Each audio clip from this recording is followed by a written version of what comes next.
Shalom Bapak-bapak, Ibu-ibu, Salam, salam. Pak Pop dan Pak Derikson yang baru. Ya, saya minta maaf hari ini karena laptopnya saya pikir bisa saya pakai tadi hang. Ternyata saya tadi betulin belum selesai. Sekarang saya pakainya pakai handphone dulu, sementara saya betulin laptopnya. Nah, belum saya ini masuk ke firman. Saya cerita kemarin ada beberapa kasus yang saya berikan ini memang berbeda karena ini masih jadi kontroversi yang mana cerita tentang law of attraction. Law of attraction itu hukum ketertarikan.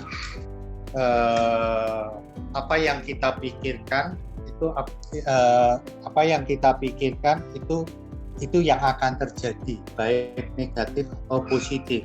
Nah, ternyata kemarin waktu saya kasih topik ke teman saya, mereka ada yang setuju, ada yang biasa-biasa aja.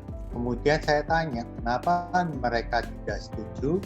Karena mereka menganggap itu sama seperti sekuler atau duniawi, yang mana mungkin bapak-bapak, ibu-ibu pernah baca buku The Secret, yaitu apa yang kita pikirkan itu yang akan terjadi, sehingga mereka menganggap itu akhirnya dengan kekuatan sendiri. Nah, ini yang saya ceritakan sebelumnya karena mungkin ada beberapa yang tidak tahu kenapa saya cerita seperti ini. Nah, tentunya latar belakang saya memang sebagai dokter, saya lulusan tahun 93. Kemudian ini yang saya ceritakan awalnya. Jadi kenapa saya sampai lebih dominan ke arah kasarnya self improvement. Jadi saya lulus tahun 93, kemudian saya praktek lebih ke arah kecantikan, yaitu meluruskan badan. Saya belajar tusuk jarum. Nah, terakhir dipersingkat saya tahun 2013 itu saya belajar ceritanya belajar hipnoterapi. Nah, sewaktu saya belajar hipnoterapi inilah yang bikin saya akhirnya saya punya pemikiran waktu itu. Nah, apa yang diajarkan ini, yang saya lakukan ini ternyata kok di dalam Alkitab itu ada waktu itu. Nah, kemudian saya cerita ke teman, ya kan? Saya cerita ke teman waktu itu persekutuan, dan di sana sama mereka saya bukan siapa-siapa. Akhirnya saya ditanyain, memang kamu belajar Alkitab, kenapa kamu bisa comot-comot ayat? Nah, ternyata bukan seperti itu ya. Iya, dia bilang itu. Nah, sesudah itu barulah saya terpikir untuk belajar sekolah teologi ini. Nah, dengan perkembangannya akhirnya saya sekolah teologi dari tahun 2015, jadi 2013 saya praktek sampai sampai sekarang sih 2015 itu akhirnya saya putuskan saya sekolah teologi. Puji Tuhan, sekolahnya mau menerima saya karena saya sebagai orang Katolik. Saya cuma ditanya waktu itu apa tujuannya, saya mau cari apa sih yang di Alkitab tuliskan, apa yang Tuhan inginkan untuk saya. Nah, sampai berkembangnya saya lulus tahun 2019 itu di STT. Yang pertama di STT Heyestoya, kemudian akhirnya saya berkembang, akhirnya diajarkan teman, akhirnya masuk di Satya Bhakti, kemudian juga di sana pengajar pun banyak yang menerima, dan akhirnya saya bisa lebih mendalami lebih dalam. Jadi akhirnya saya putuskan apa yang diajarkan yang saya punya, keilmuan saya itu saya yakin tidak bertentangan dengan Alkitabiah, malah lebih mudah untuk memahami Alkitabiah itu menurut saya. Jadi kalau ditanyain, memang saya sebelumnya itu sebagai motivator, terutama motivator untuk slimming. Nah, kemudian dari sanalah banyak yang ilmu terutama self improvement, yaitu ilmu pengembangan diri. Nah, apa yang diajarkan dunia itu sebetulnya sama seperti pasti di dunia pasti orang kepingin melakukan sesuatu yang baik, karakter yang baik kan. Nah, demikian juga secara alkitabiah kita pasti kepingin kembali ke karakter seperti Kristus. Jadi sama-sama untuk menjadikan satu karakter yang baik. Nah, dari sanalah kemudian saya berkembang sampai hari ini. Saya diberi kesempatan terutama kenal sama Pak Koming, saya bisa eksplor keilmuan saya yang mana saya yakin tidak keluar dari kebenaran. Nah, salah satunya ini adalah yang paling sering orang sebutkan itu kemarin-kemarin tentang hipno atau teori pikiran. Nah, yang sekarang ini tentang yang sering disebutkan orang yaitu tadi dari gara-gara buku The Secret, akhirnya di Amerika itu banyak anak muda yang bertentangan dengan gereja karena mereka memakai hukum LOA, di mana Ibu tahu apa yang kita pikirkan kalau kita kepingin berhasil, ya pasti berhasil. Tapi kita inginkan sesuatu pasti dapat. Nah, ini sebetulnya fokusnya aja yang beda, saya bilang. Tapi intinya itu sebetulnya sama kalau ditanyain.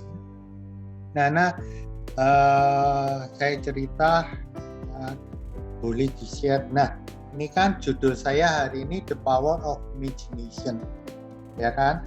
Itu berdasarkan Markus 11 ayat 24. Pasti tahulah kalau ditanyain isinya apa. Saya bacakan. Boleh nggak dibacakan? Saya nggak bawa. Pak Derikson. Markus 11 ayat 24, demikian firman Tuhan. Karena itu aku berkata kepadamu, apa saja yang kamu minta dan doakan, percayalah bahwa kamu telah menerimanya, maka hal itu akan diberikan kepada.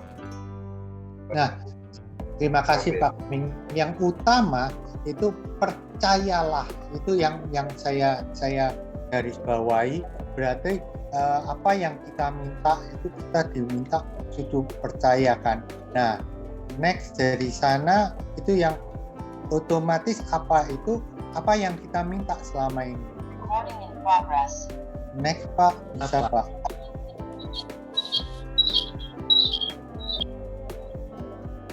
Next.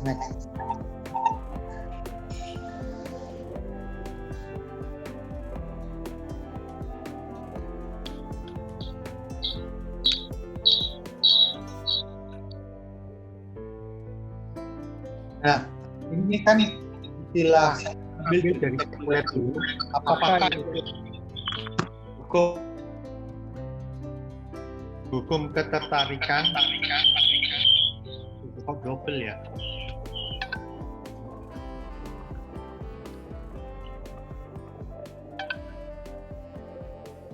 Ya.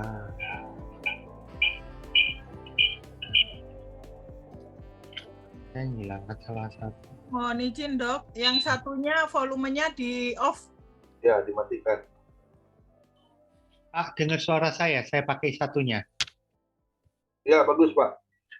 Nah, ini kan cerita dari hukum ketertarikan secara sekuler. Apa itu hukum ketertarikan? Itu atau bahasa Inggrisnya law of attraction.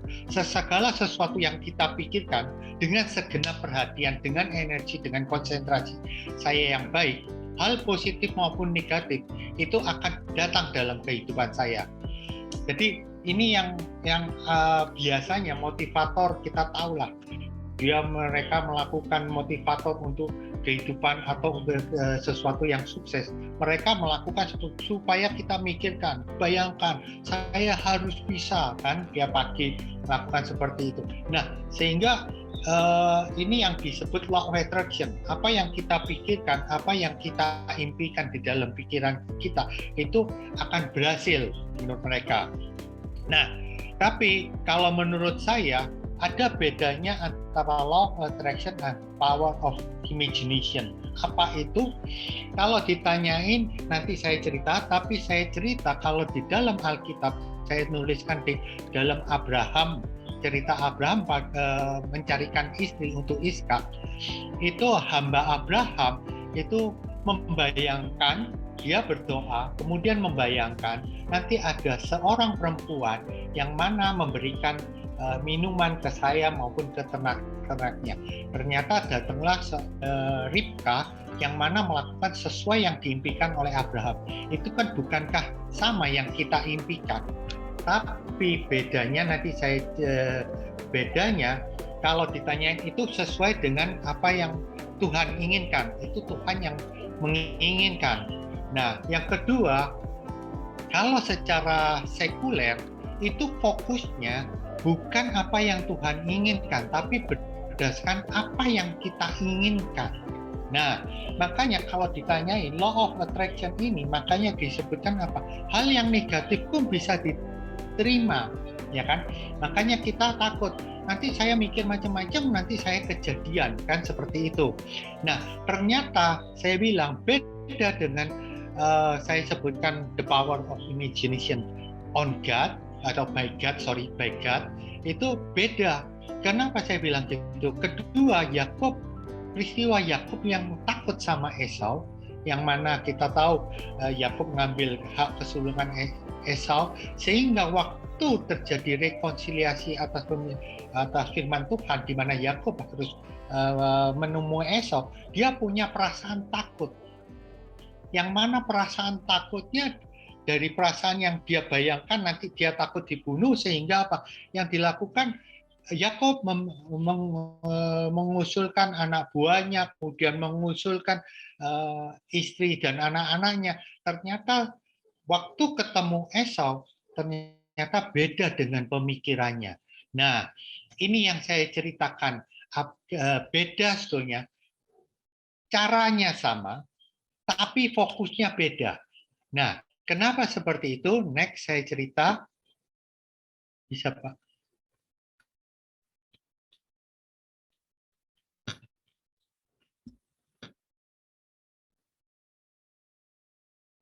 Sesudahnya, Pak.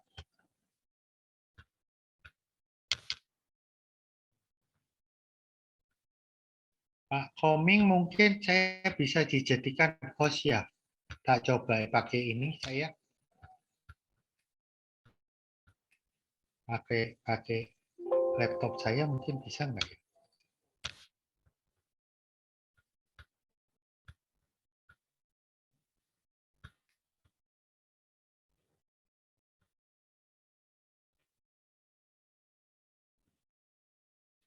Nah, hukum ketertarikan pun ada secara tidak langsung bikin ada istilah, wong saya nggak mikir apa-apa kok, ya kan? Secara ini ternyata pun secara tidak sadar pun bisa menyebabkan hukum ketertarikan itu berlangsung, yaitu disebutkan ketertarikan tidak secara sadar, di mana banyak orang penasaran, tak habis pikir mengapa mereka mengalami hal nasib yang sama dari waktu ke waktu. Mereka begitu yakin bahwa selama ini mereka tidak mengirimkan, katanya secara sekuler, getaran negatif atau apapun, namun kehidupan mereka selalu terjadi pengalaman yang tidak mengenakan. Itu terjadi karena mereka mengirimkan getaran negatif secara tidak sadar atau semata-mata dari cara menyikapi, memandang hasil dari prestasi minimal yang mereka capai sejauh ini. Ini dengan maksud apa? Kadang kita duduk diam-diam, kemudian memikirkan sesuatu. Nah, itu sesuatu yang negatif segala macam. Itu secara tidak langsung akan menyebabkan menarik. Kalau secara sekuler, ya kan, itu menarik hal-hal yang negatif. Itu secara sekuler menyebutkan seperti itu. Nah, kalau ditanyain, kalau dari saya sekalian solusinya, kalau ditanyain pasti kita pun kadang ngalami, ya kan, merasa, saya bilang merasa mengalami. Makanya kalau di Alkitab itu supaya tidak terjadi hal-hal yang negatif, emosi yang negatif dalam diri kita, perasaan takut, hal-hal yang belum terjadi karena cuma pemikiran kita.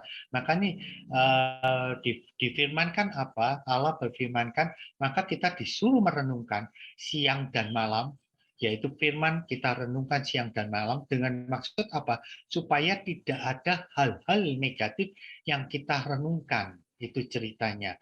Ini sama hubungannya kemarin kan saya cerita kenapa hal-hal negatif itu masuk di dalam pikiran bawah sadar yang mengendalikan kita. Itu salah satunya kita sering merenungkan hal-hal yang negatif. Gimana ya masa depannya? Gimana ya hal yang terjadi ya? Jangan-jangan bos saya nanti seperti ini. Jangan-jangan saya sakit seperti ini.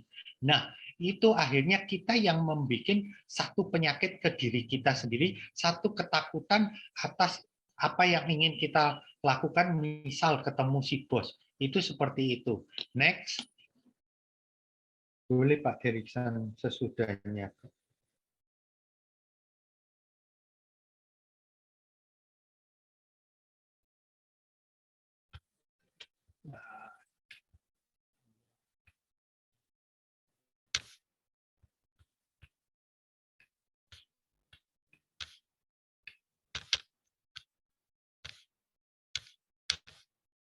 Nah, ini kan suasana hati atau perasaan selalu ada selama kita hidup dengan sadar. Bahkan pada detik ini juga suasana hati atau perasaan yang ada dalam hati kita pasti memancarkan getaran tertentu, yaitu getaran negatif maupun positif. Dengan maksud apa? Kalau misal kayak saya tadi hari ini, saya ragu-ragu, khawatir, ternyata pun kekhawatiran pun terjadi, ya kan? Nah, ini apakah seperti itu, ya kan? Ya, kalau ditanyai sesuai, memang sesuai dengan Amsal 4 ayat 23, di mana kita disebutkan, jagalah hatimu segala kewaspadaan, karena dari situlah terpancar kehidupan, baik perkataan atau perbuatan. Kenapa saya bilang seperti ini?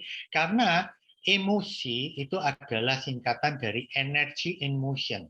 Di dalam hati kita, perasaan negatif apapun itu menghasilkan suatu energi. Nah, energi ini itu ditransformasi berupa kata-kata, berupa perbuatan. Kalau misalnya kita perasaan tidak nyaman di dalam hati kita, itu akan kita keluarkan otomatis perkataan yang negatif juga, perasaan yang khawatir juga. Nah, seperti itu. Otomatis perbuatan kita jadi negatif juga. Karena apa? Karena perasaan kita khawatir, otomatis jadi ragu-ragu. Kita akan melakukan sesuatu menjadi ragu-ragu. Kalau ditanyai gampangnya, apakah memang seperti ini? Saya ngalami, pasti bapak-bapak, ibu-ibu pernah ngalami lah. Kalau waktu SMA, waktu ujian, di mana kita besok mau ujian, tapi punya perasaan takut, punya perasaan khawatir, nanti saya nggak bisa jawab. Akhirnya bukan malah menyelesaikan masalah, tapi akhirnya apa? Maling ngeblok semua pikiran waktu ujian keluar, soal keluar, malah bingung jawabnya, ya kan? Nah, itu karena kekhawatiran segala macam, itu salah satunya. Next.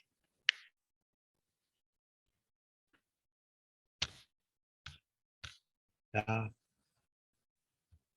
Pak Koming, bolehkah saya dijadikan co-host, Pak?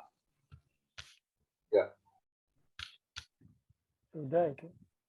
Nah, law of attraction menyebutkan apa? Disitulah kita akan melihat peranan hukum ketertarikan, yaitu atau law of attraction, di mana energi universal ini saya cerita sekali lagi dengan istilah sekuler, ya kan?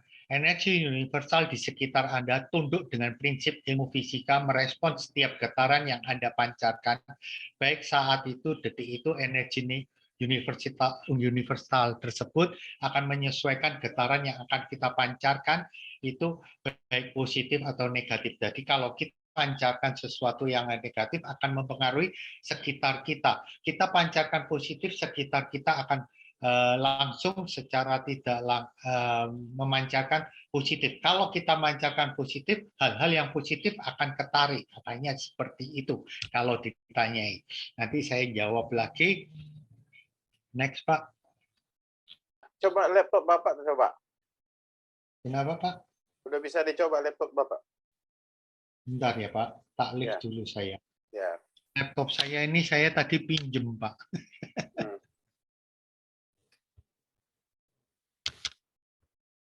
Oke, moga-moga saya bisa.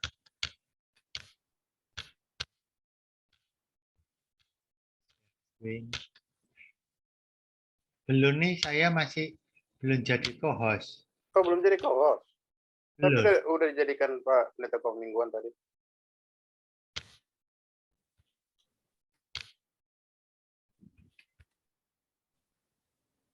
Belum jadi co-host. Itu. Udah Pak Hasan. Pak Hasan udah. Udah Pak. Udah Pak. Sudah. Nah, Ya. makasih Pak Derikson, makasih Pak Komik.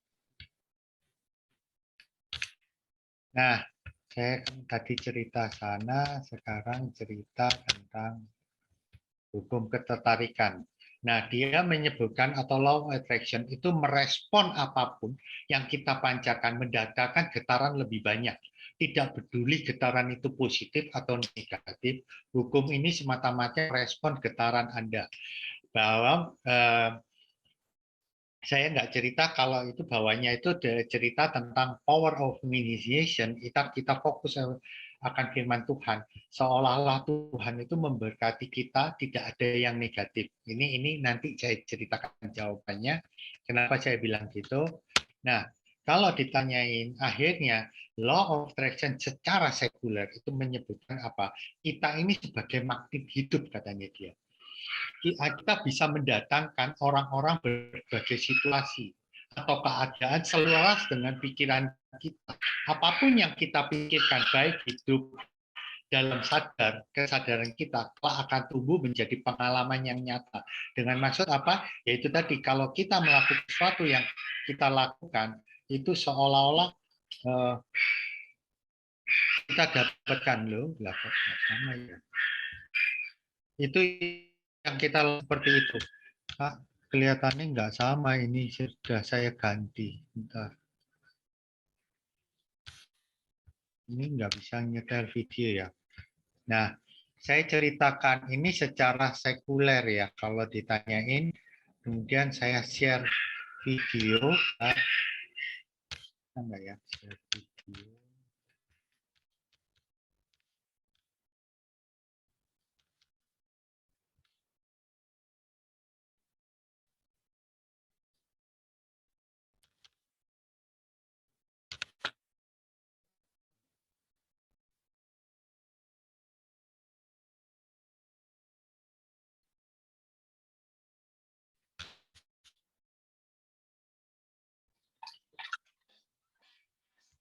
Pak, kelihatan?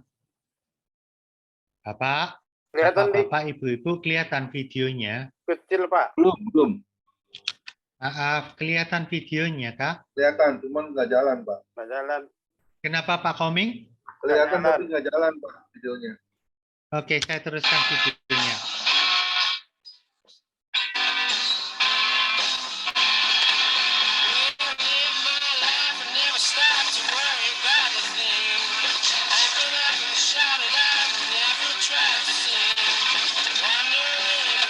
Nggak jalan Pak Dokter.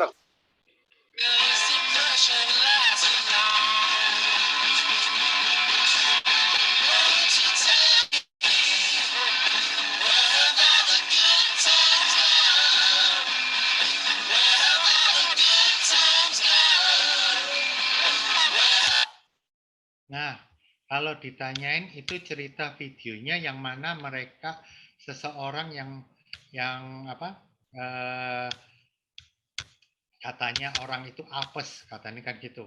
Gimana kejadian kalau kita lihat dari awalnya, mereka kan sebetulnya si C tadi itu kan mukanya cemburu duluan, lakukan aras-arasan, ya kan?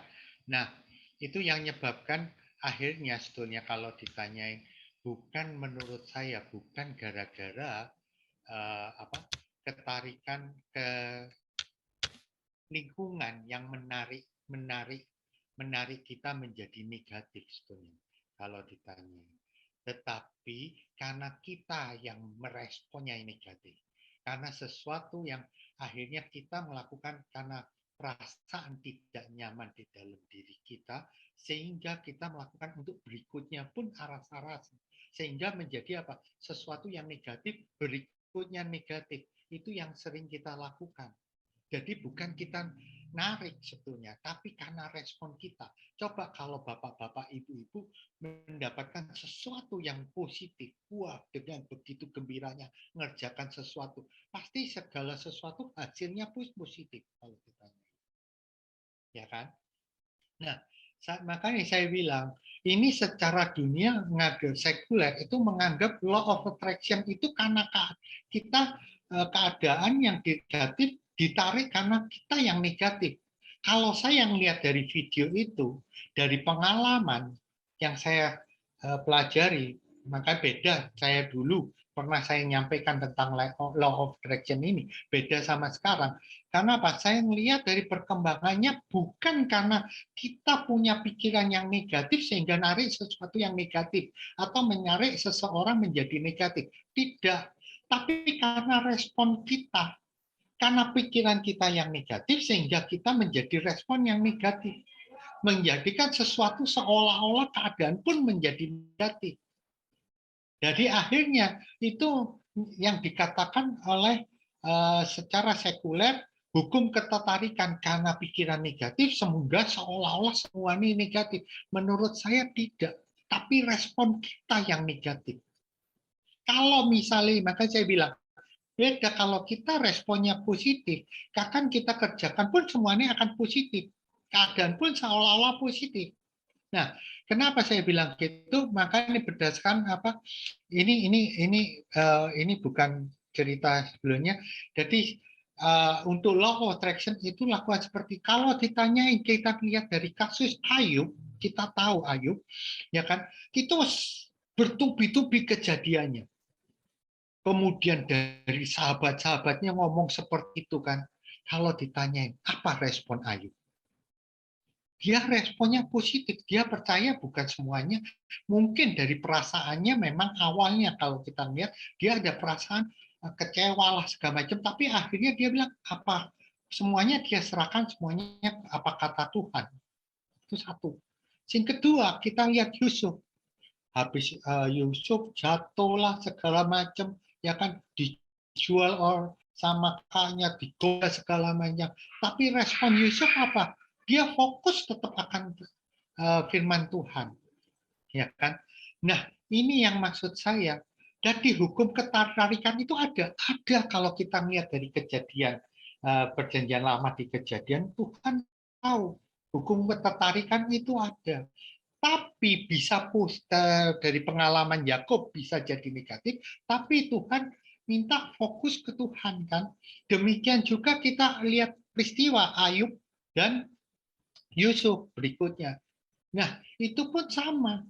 Tapi responnya berbeda.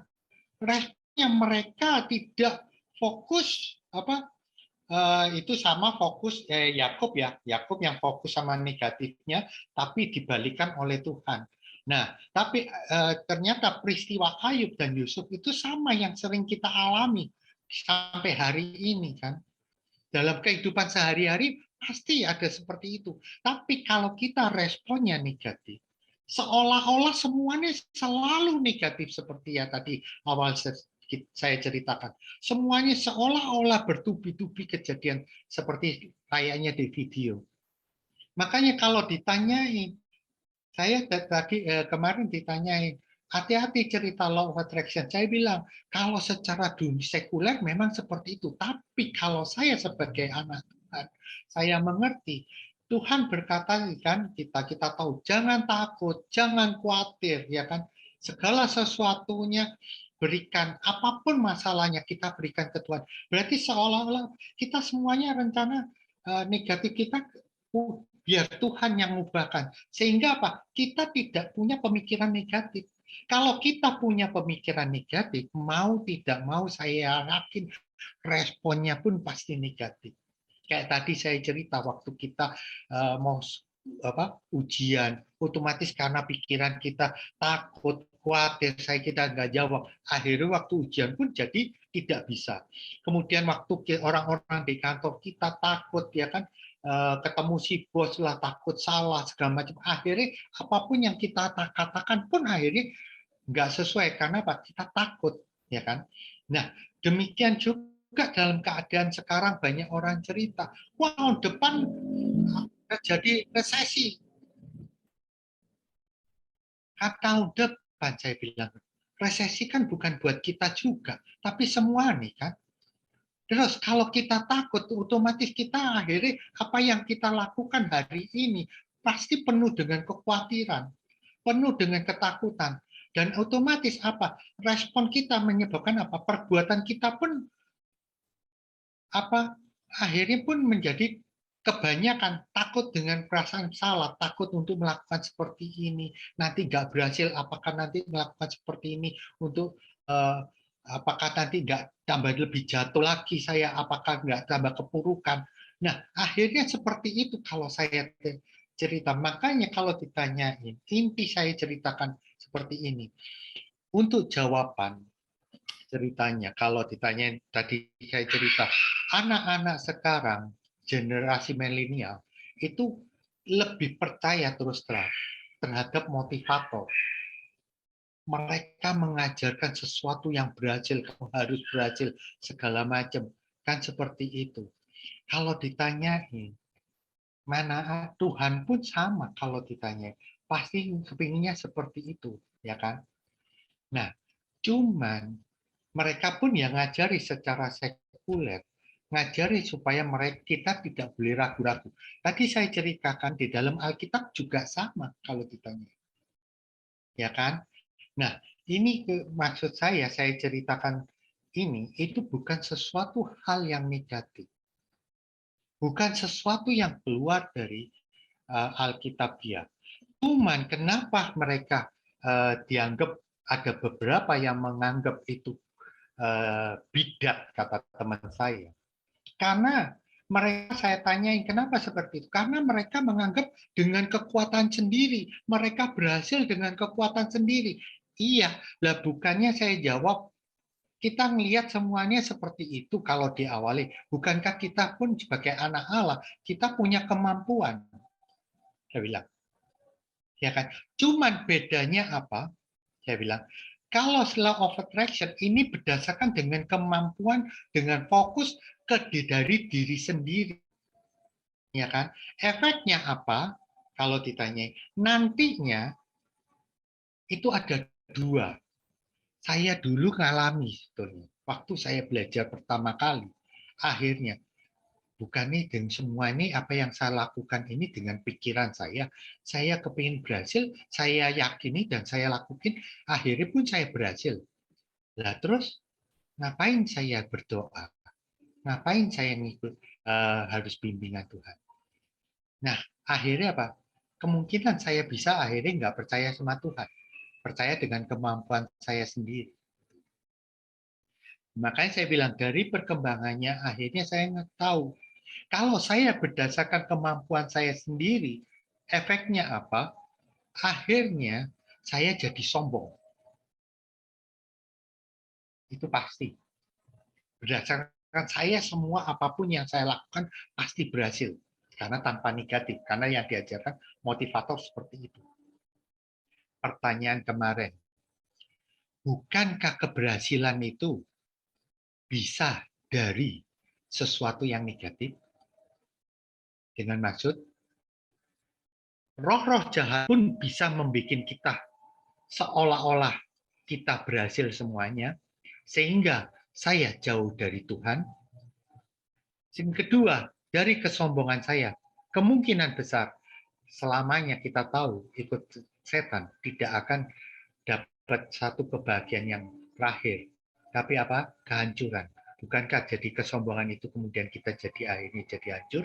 Kita tahu banyak seperti itu. Ya kan? Nah, ini yang saya khawatirkan. Kalau kita melihat dari yang Tuhan ajarkan berdasarkan firman yang tadi disebutkan, ternyata Maaf, Pak Dr. Kasan, itu PowerPoint-nya nggak jalan tuh. enggak saya jalankan Pak, memang saya Oh, ya. cerita Pak.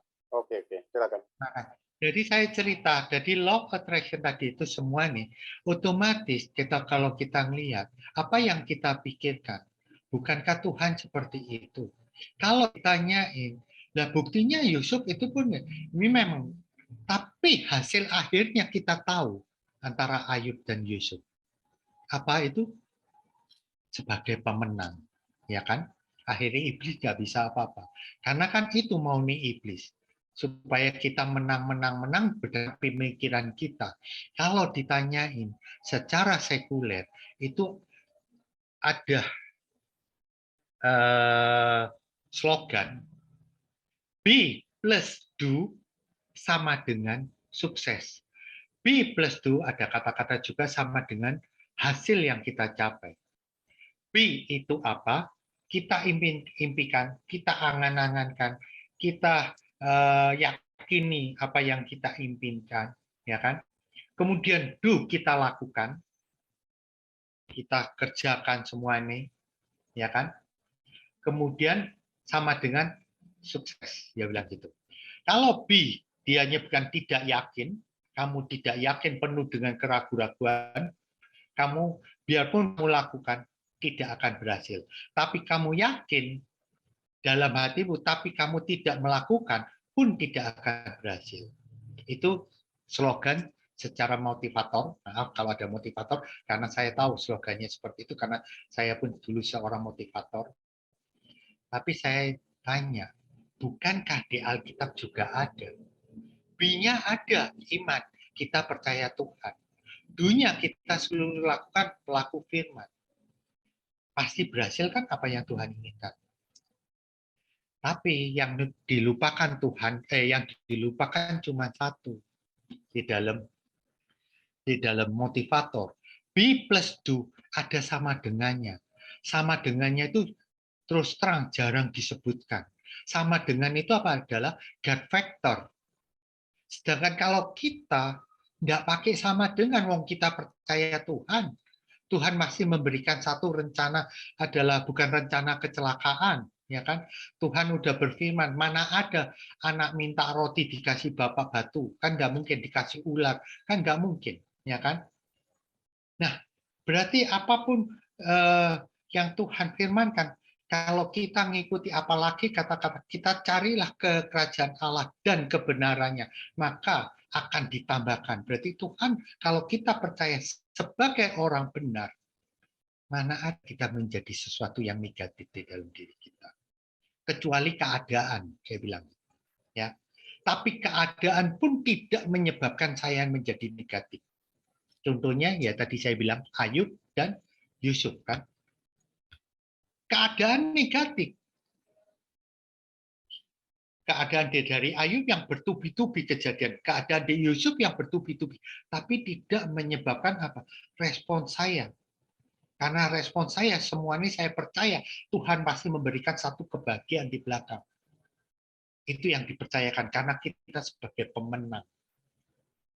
Tuhan pasti memberikan sesuatu yang membuat kita lebih bahagia, bukan kehancuran. Bukankah seperti itu? Nah, makanya dari semua ini Bapak-bapak bisa kasarnya bukan menganggap sesuatu law of attraction itu negatif. Jadi semua apa yang kita pikirkan pasti berhasil. Ya kan? Kalau sesuai dengan rencana Allah. Bisa aja kita berhasil terus, tapi apakah itu rencana Allah atau rencana yang lain? Kan gitu. Nah, itu yang ditakutkan kan? Tapi maksud saya cerita ini, bahwa law of attraction atau hukum ketertarikan itu Tuhan itu tahu, Tuhan itu mengerti. Supaya tidak menjadi negatif, Tuhan mengajarkan apa? Kita fokus kepada Tuhan. Kita fokus atas firman Tuhan. Itu ceritanya.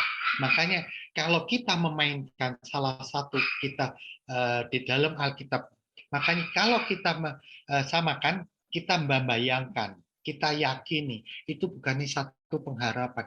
Saya bilang Tuhan akan memberikan kita tempat, ya kan, di dunia lain, di surga.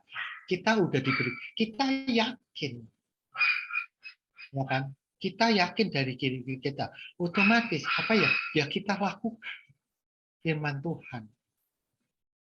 Berarti apa? Kita yakin anak Allah. Satu. Berarti apapun yang Tuhan berikan di dunia ini pasti otomatis untuk diri kita. Apa yang nggak mungkin? Apa yang kita lakukan semuanya pasti berhasil asal untuk kemuliaan Tuhan juga. Tapi kalau bukan untuk kemuliaan Tuhan, tanda tanya saya bilang. Jangan-jangan menyebabkan kita menjadi kepedean. Ya kan? Jangan-jangan nanti akhirnya jadi kita percaya dengan diri kita, bukan percaya dengan Tuhan. Itu salah satu yang saya ceritakan bahwa hukum ketertarikan atau law of attraction itu sebetulnya ada di dalam Alkitab. Menurut saya, sepengetahuan saya seperti itu. Yang kedua, power of imagination itu yang dipakai yang kedua. Tadi kan Markus bilang, karena itu aku berkata kepadamu, apa yang engkau inginkan ketika engkau berdoa, percayalah bahwa engkau telah menerimanya. Berarti kan kita yakini kan. Nah, yang kedua cerita the power of imagination itu kita pakai dalam kehidupan sehari-hari. Yang kedua dalam berdoa dengan maksud apa? Saya ceritakan. Karena menurut saya dulu sama kalau ditanya. Kalau secara sekuler, tiap kali kita bangun, mau tidur segala macam, kita bayangkan besok saya harus berhasil. Itu ada salah satu moto kan. Sebelum tidur kita harus bayangkan, kemudian bangun tidur kita yakinkan diri kita, saya harus berhasil, saya harus bisa. Tiap kali bangun tidur kan seperti itu, ya kan? Kita yakini. Nah, pertanyaan saya, cuman dalam waktu berdoa ada satu kesalahan. Kenapa saya bilang gitu? Saya kasih satu videonya. Saya stop screen dulu, saya ganti videonya. Kita lihat.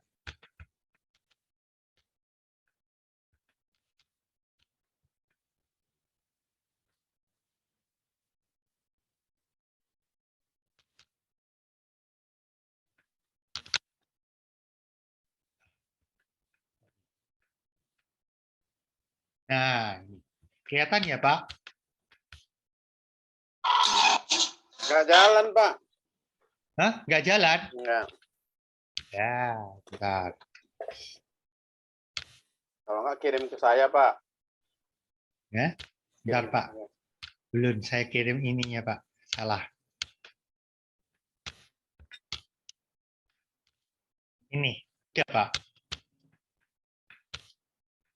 Bisa Pak?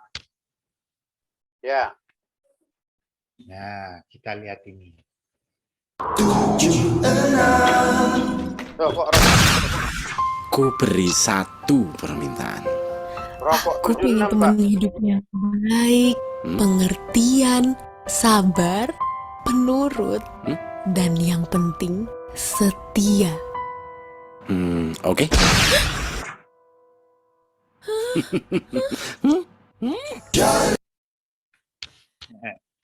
Mungkin kita tahu lah dari cerita apa yang itu kita inginkan. Ya. Ku beri satu permintaan. Kalau ditanyain, tadi saya kasih gambar itu, karena saya cerita the power of imagination by God, apa yang kita impikan. Nah, kadang waktu kita berdoa, ya kan, kadang ada kekurangan. Ya, memang kita minta dengan maksud apa? Tuhan, saya kepingin, waktu misal saya sakit, Tuhan, saya kepingin sembuh. Sembuhkanlah aku. Pertanyaannya. Kayak kemarin teman saya kesaksian. Dia sehat semuanya, dia kerja sebagai ngurir ya, Gojek. Ngurir sendiri sama aja. badannya sehat, nggak ada flu, nggak ada segala macam, tapi dia punya kanker. Nah, ini yang saya cerita. Tidak spesifik yang saya bilang. Apa yang kita lakukan? Tuhan, saya punya sakit seperti ini. Nah, apalagi kalau untuk lab, karena saya seorang dokter, kita tahu kanker di dalam darah itu CEA. Tuhan, saya tahu hasil sel darah saya itu sekian. Normalnya sekian.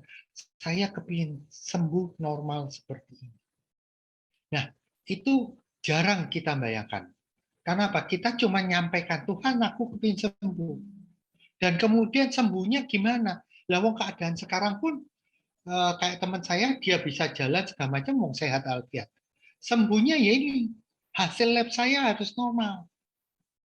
Nah, spesifik maksud saya. Kenapa saya bilang seperti itu? Saya cerita secara sekuler, secara dunia. Saya melakukan fitness, makanya kalau di dalam Instagram saya, itu ada cerita hypno-gym. Hipnoterapi yang dipakai untuk nge-gym. Nah, waktu saya melakukan fitness, kenapa ada hipno?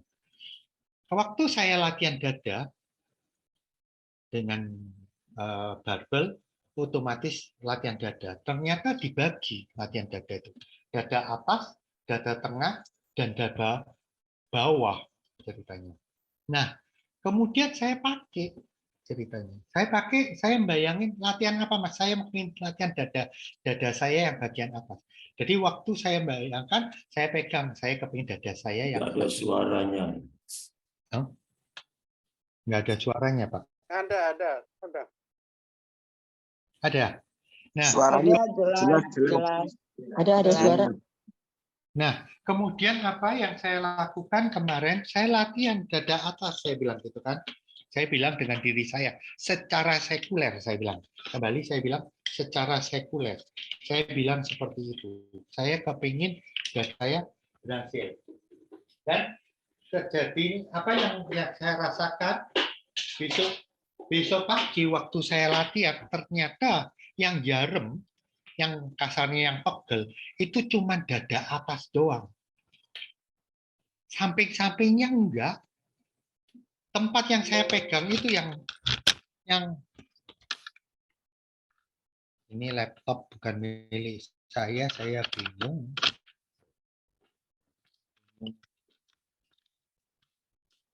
Bentar. Bingung. Oh, jadi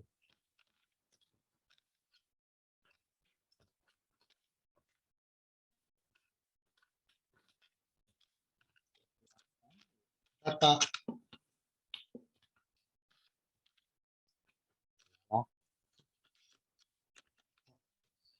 saya narik ini kok ada ya? Ada kok, ada gambar, suara. Bukan. Laptopnya ini baterainya habis, tapi saya nggak bisa. Chargernya nggak ada, Bang. Chargernya dibawain, tapi kok kelihatannya bukan chargernya. Nah, nanti saya. Nah, kalau habis saya pakai ini lagi deh. Udah hampir selesai kok. Cuma satunya yang saya nggak bisa. Saya ganti laptop aja ya.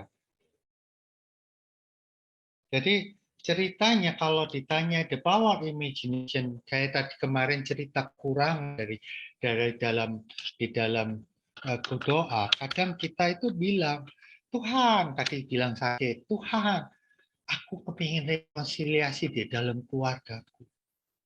Aku kepingin suamiku, istriku, anak-anakku rukun. Tapi nggak ada bayangan rukun, cuma disampaikan di mulut. Jadi untuk keyakinan, di-image-kan ini nggak ada. Nah, kalau ditanyain, bukankah itu energi yang disampaikan? Memang kalau ditanya, ingat tadi saya bilang, emosi kalau kita yakin, otomatis kita itu mengeluarkan energi. Dan energi ini pasti mempengaruhi di dalam sama-sama kita sebagai anak Allah itu sama-sama mempunyai bisa menerima energi. Nah, kalau kita energinya positif, kita sampaikan positif, otomatis mempengaruhi sekitar kita. Nah, kan kalau kita bayangkan sesuatu, saya kepingin keluarga saya, kita bayangin dulunya seperti ini. Kita kumpul, kita duduk, makan, segala macam.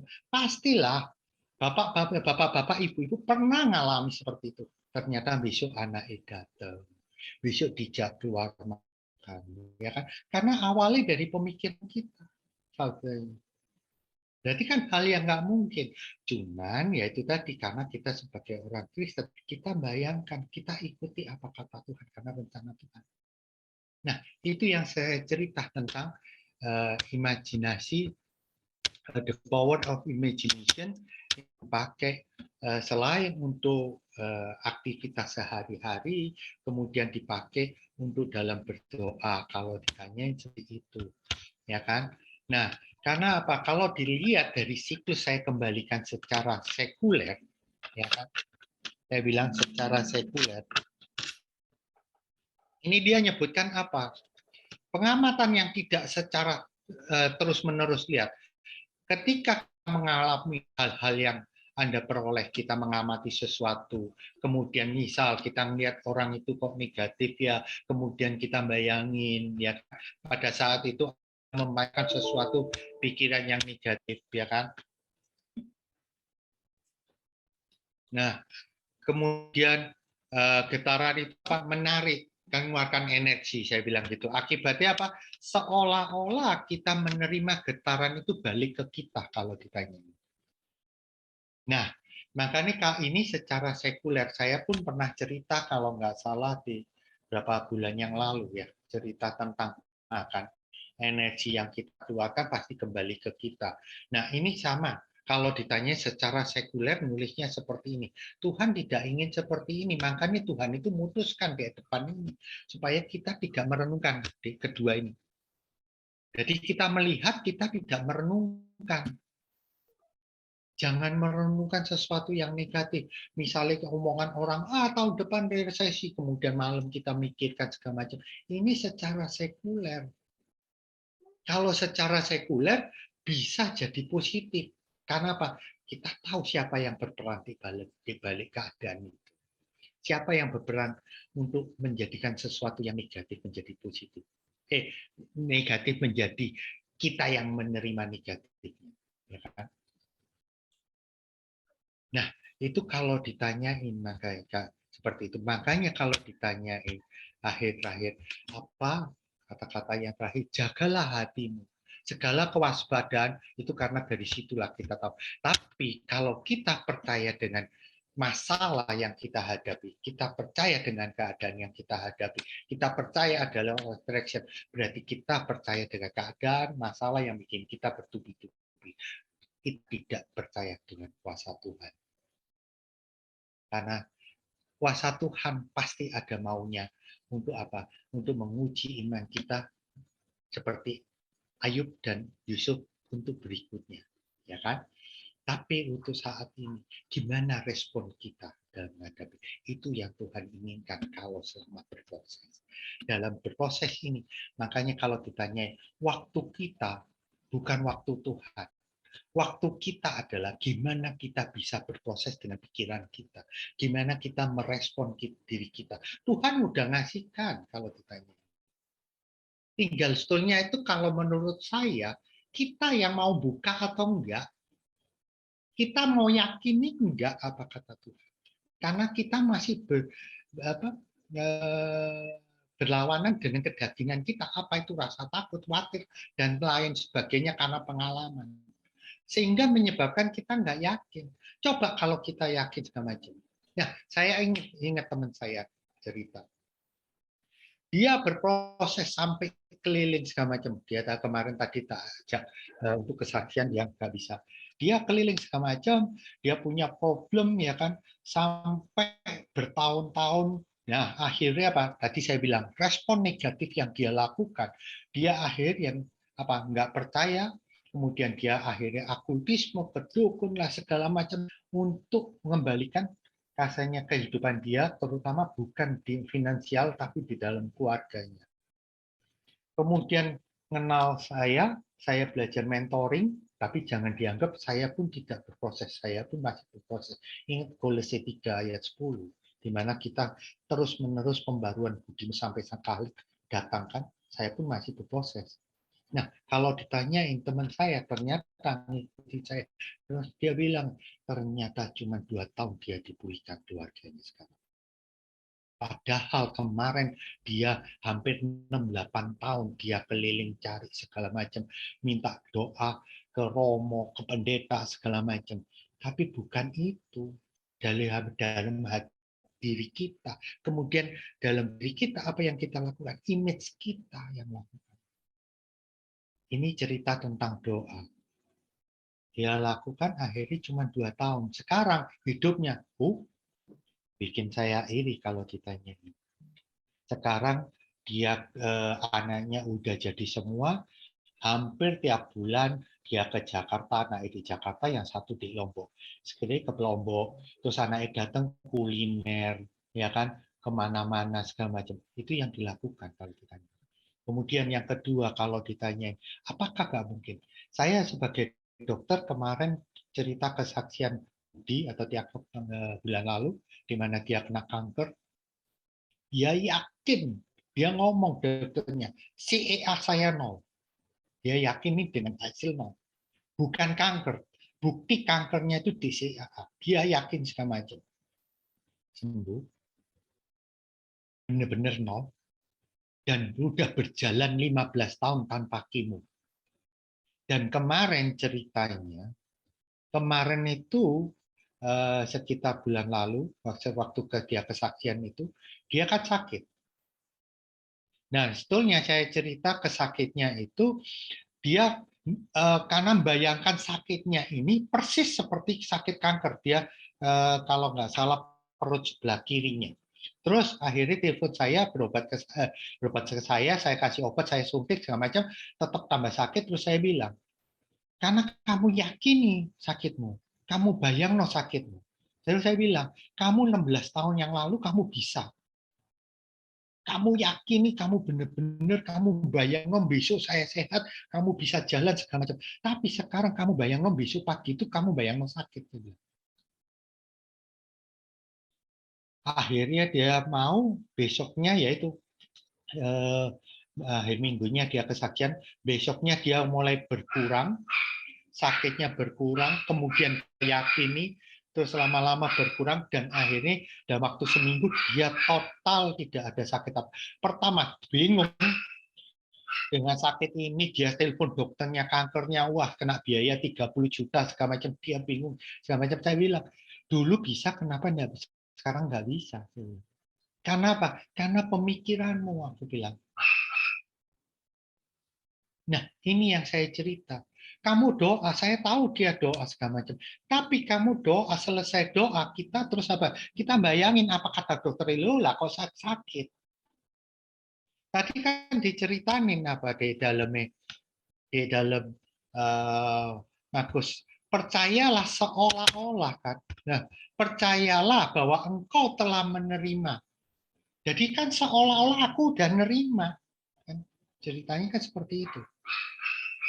Jadi kalau ditanya di dalam keluarga, di dalam sakit, di dalam kehidupan sehari-hari, kita bayangkan sudah nerima. Sudah sembuh. Sudah keluarga saya di bayangan pikiran saya udah terjadi rekonsiliasi. Udah terjadi kebaikan. Itu yang kita bayangkan. Jangan kita cuma berdoa, terus sesudah itu, ya sudah, selesai. Terus terang, itu yang saya lakukan. Jadi cerita hari ini, cerita power of imagination, itu bukan kita menganggap negatif law of attraction, karena kita pun pasti mengalami semua. Ya kan? Saya ingat pertama kali saya belajar law of attraction ini, kemudian saya ngajarin klien saya waktu itu. Dia cerita law of attraction lagi ya. ceritakan waktu itu dia kepingin waktu itu apa? Oh, dia 2 kali dia melakukan kayak Rarah mau hujan kita seling kan, ojo hujan, jangan hujan, sampai rumah baru hujan. Ternyata benar-benar sampai rumah nggak hujan, ya kan? Nah, waktu itu sama saya lakukan seperti itu. Apakah nggak bisa? Bisa. Tapi efeknya apa? Yaitu tadi. Akhirnya kemudian saya bilang, hati-hati, jangan digunakan hal-hal itu untuk sesuatu yang tidak perlu, saya bilang gitu. Itu kan untuk keinginan, keegoanmu. Padahal Tuhan itu ada mau nih semua dari rencana itu. Nah, kemudian kalau ditanyain, akhirnya dari perkembangan saya tahu doa pun ternyata pun juga saya salah. Saya tidak memakai imajinasi saya tidak memakai law of attraction saya. Saya berdoa waktu awal-awal saya ingat sekarang. Waktu awal-awal, wah, saya bayangin kepingin sekolah, ya kan? Saya tiap kali doa saya bayangin sekolah kedokteran, kemudian saya saya nikah, saya bayangin saya harus keluar dari orang tua saya harus punya rumah sendiri, saya bayangin di sini rumah sendiri, saya bayangin tinggal sendiri sekarang. Saya ada bayangan di sini dengan doa waktu itu. Tapi ya tetap kayak Daud ya kalau saya ditanya. Daud yakin, ya kan, tanpa khawatir. Goliat tinggi segala macam. Kalau dilihat, dia sebetulnya sudah bayangkan saya kepin perang kok.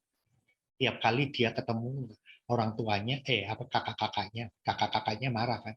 Sekali waktu dia disuruh maju, dia pede karena dia sudah membayangkan saya perang itu seperti ini dengan kemuliaan Tuhan. Tapi, ya itu tadi saya bilang, kalau terlalu kepedean, akhir bisa jatuh. Daud pun jatuh, saya pun jatuh, teman saya pun jatuh.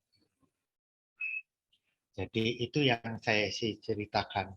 Jadi memang hal-hal sesuatu secara duniawi, ya itu bukan sesuatu yang negatif. Kadang itu merupakan kita harus mengikuti. Ternyata di dalam Alkitab semuanya sudah ada. Tuhan itu sudah tahu apa keadaan kita. Tuhan sudah tahu keadaan sekitar kita. Jadi Tuhan itu mengerti segala-galanya, ya kan? Masa sekarang, masa lalu, masa depan Tuhan itu tahu. Sebelum ilmu ini ada, wong Alkitab 2000 tahun yang lalu ternyata Tuhan sudah menuliskan, ya kan? Jadi saya cuma memberikan suatu informasi bahwa seperti inilah kalau katanya law of attraction atau buku. Kita tahu ada buku yang bestseller banget itu The Secret, saya pun punya The Secret, ya kan, punya Rhonda Byrne. Itu dia memakai semuanya tanpa sama dengan, semuanya B+do, sukses. Jadi apa yang kita pikirkan pasti berhasil, dia nuliskan itu. Itu yang akhirnya yang disebutkan yang ditakutkan hamba-hamba Tuhan, gereja-gereja segala macam. Nah, tapi anak-anak muda suka, ya kan? Nah, sehingga kita pun sekarang bisa menarik mereka untuk bapak-bapak, para hamba Tuhan, gembala. Kita bisa menarik mereka. Mereka anak-anak muda, karena saya tahu anak-anak muda sampai hari ini suka sekali namanya motivator, ya kan? Padahal di Alkitab itu sudah disebutkan semua. Itu satu. Yang kedua, saya ingatkan tadi, ya mungkin kita bisa sampaikan cara berdoa itu seperti yang tadi saya sebutkan. Kita bayangkan kita seolah-olah kita terima. Cuman itu aja yang dapat saya sampaikan, Bapak-bapak. Terima kasih banyak. Sekali lagi saya minta maaf, ternyata laptop saya tidak sesuai. Ya, saya tidak tahu apa ininya, tapi saya yakin Tuhan ada maunya di balik semua ini. Cuman itu yang dapat saya sampaikan. Makasih Pak Diriksen, Pak Koming, saya kembalikan Pak. Ya, boleh tutup dalam doa dulu, Dr. Hasan. Terima kasih Bapak, kami dapat mendengarkan sebagian firman-Mu ya Tuhan. Dari firman-Mu ini kami dapat mengetahui bahwa pengetahuan bukanlah sesuatu yang negatif, tapi pengetahuan adalah untuk menunjang firman-Mu ya Tuhan, menunjang untuk pemahaman-Mu ya Tuhan, menunjang untuk kemuliaan-Mu, terutama bagi anak-anak muda ya Tuhan. Bimbinglah kami ya selalu ya Tuhan, sehingga kami dapat melayani sesuai dengan firman-Mu ini ya Tuhan, menyampaikan kepada mereka anak-anak muda ya Tuhan, sehingga kami dapat bertumbuh sesuai dengan keinginan-Mu ya Tuhan. Semuanya kami sampaikan di dalam tangan-Mu. Haleluya. Amin.